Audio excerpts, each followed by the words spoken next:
wanted to share a little bit in this video about how I work with the dragon method when I'm doing parent coaching. So the dragon method is a social and emotional learning methodology which is designed with the brain in mind and based on the principles of mindfulness and compassion.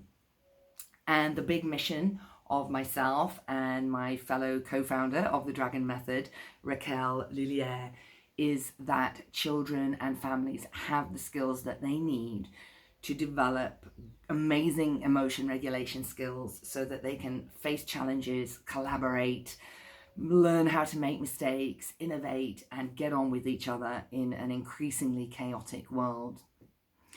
So the starting point is that we work with the parents, and the parents themselves are basically getting a mini dragons therapy for their own process, which they then go and replicate with the young people and using a lot of creativity.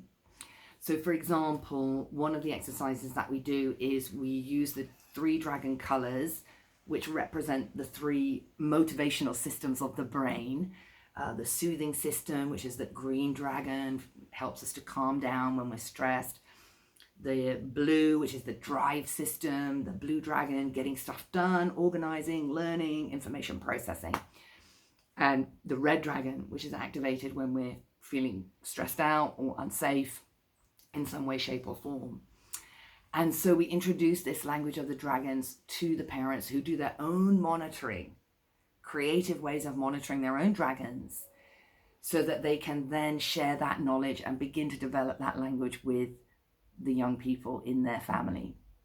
And that's just one example. So we do lots of different fun games all around the colors and the language of the dragons. We've got some specific games and practices that we also do around technology use, screen time with the dragons. And depending on the age of the child and the needs of the family, we would design over between 5 and 10 sessions a variety of games and exercises that can firstly introduce the language of the dragons into the house and then begin to weave it into everyday life and everyday activities at home. So if this sounds like something that you might be interested to explore, do get in touch. Typically what I do is I have a one-off free consultation, about 20 minutes, 30 minutes, just to check that we get on. We may not. I have a very particular style and I know it doesn't suit everybody. So we have a 20 minutes check. I'm listening. I'm kind of checking that this is the right method and that this is the right time and I'm the right person. If there's maybe more things severe that might be going on with the child, I might adjust a little bit and just recommend that we do a smaller test of maybe 3 or 4 sessions. But I must say that even when there are more significant things going on, what we notice is that when we start working with the dragons, that secondary reds tend to drop down and it reveals more clearly what the real problem is. Because often we have the real problem and then we have the reaction to the problem. So it all gets quite big quite quickly.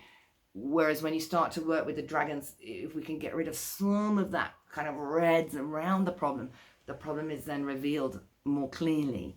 And that can be very helpful for further diagnosis and treatment implications for the young person or guiding the family in what they should do next. So anyways, I digress there. But yeah, so a 20-minute call, half an hour call just to see what's what. Then we usually contract between 5 and 10 sessions where there may be some specific behaviors that we're going to target, but we're also going to make sure that you've got really great fun games and exercises that are not only going to help you as a parent understand more about how you regulate your emotions, but will also then do that really powerful modeling and messaging to the young people in your family and make it easy to have the difficult conversations. And that's really what it's all about, because it's when kids can't have the difficult conversations with their parents that they end up needing to see a psychologist. Right? So let's take some of those skills that we learn and train in the psychology room and see if we can get them embedded into family life in an appropriate and fun and creative way, so that eventually I can be out of a job. Okay, get in touch if that sounds interesting.